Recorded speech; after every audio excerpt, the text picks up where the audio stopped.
forward. And we want to make sure you stay informed when it comes to casting your ballot on Election Day or before that.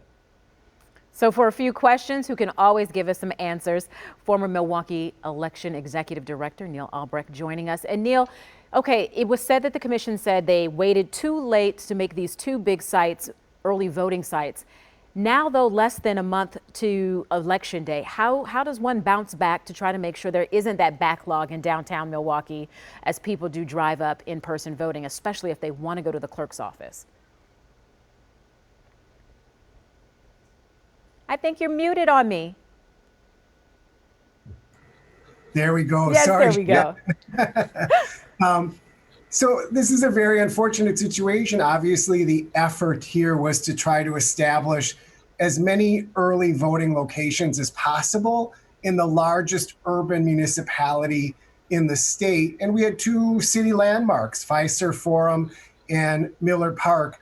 The issue is that Wisconsin election law is not really written for a pandemic. And I think that's why clerks really have been looking to lawmakers and to the Wisconsin Election Commission for some accommodation around how things are done so as to avoid this situation. But obviously, the city of Milwaukee, and I have no doubt this will impact other municipalities in the state, is going to have to push out as much information as possible so that people know there are still a record 13 early voting locations in the city, and so that they can select from that list. But it is disappointing.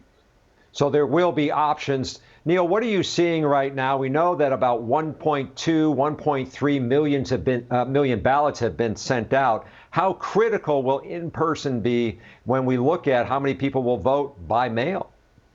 Well, obviously, what's critical is we want people to avoid community gathering. And the fear on that is that Election Day polling sites could see large quantities of people. So to avoid that, people really have the two options. They can do by mail absentee voting, or they can do the in-person early voting.